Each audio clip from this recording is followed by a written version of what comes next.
sink. Then I grabbed a thin white towel and rushed back to the TV, wiping shaving cream off my face as I listened to the reporter. A blonde girl who hardly looked old enough to be out of high school, standing outside of some hospital. Police are calling it an assassination attempt. Miss Bourdillon had just left Malaprop's bookstore, where she was doing a reading and book signing when she was shot. Police have released no other details. I felt my stomach twisting, felt last night's alcohol and pizza churning up inside, and hurried to the John to throw up. Then I yelled, way too loud for the thin motel walls, but stopped myself before putting a fist through one.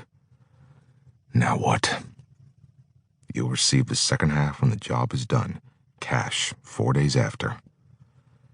I turned back to the screen where the reporter was listing this lady's accomplishments, but I couldn't pay attention to what she was saying. All I could think was, you gotta die, lady. You gotta, or I won't get the money for my son. I'm sorry, lady, but you've just gotta die.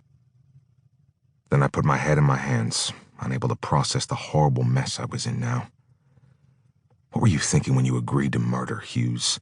What in the world were you thinking? And the tears just came while I remembered. It was 2 weeks ago, right after Libby called me at work with the bad news. At the end of the day, I left the printing plant and stopped off at the bar with a buddy. No way could I go straight home to Libby, not till I'd thought of a solution. The third beer got me to feeling better, loosened up a bit, so I felt like telling Birch my problems. It's my boy, Birch. They say he needs another operation on his heart. Birch still wore a crew cut, his hair almost as blonde as mine. We shared the same tattoo on our right forearm. Got it done in a parlor when we were on leave in Fort Bragg. Used to shake hands every day when we were serving in Afghanistan together, just to show off the tattoos. It made us feel real close, connected. Now I stared at the image of the sun on Birch's forearm. The sun ain't rising in the Hughes family today, Birch. In fact, feels like it might be setting for good. Jace needs surgery, and boss is acting like he might let me go if I miss work again. I took another gulp, finished the beer, ordered another. Tough break, Hughes. We've not got money enough for rent and groceries, much less another surgery. Being already so far in debt makes all the nightmares come back in full color. Screaming sound effects, too.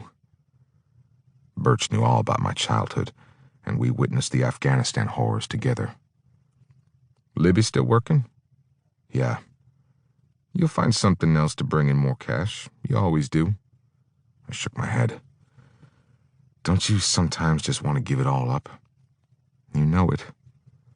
I've screwed everything up for Libs and Jace. We sat there, just drinking and not talking. Just need to win the lottery or something, I threw out after a while. You still got your guns, Hughes? Of course. You were the best shot in the platoon, best shot of anyone I ever knew. That ain't gonna get me a job, Birch. He hesitated, ordered another beer, and said, I might have something for you. Not the lottery, but pays dang good. He lowered his voice, so as I could barely hear him over the noise around us. The more he talked, the more I told myself, no way. Wouldn't ever have agreed without the help of 4 beers and the desperate feeling way down in my gut. I know the guy. He's good for the money. He's the middleman. You never even have to know who hired you. You already done a job like that? Birch gave a shrug, looked up at me.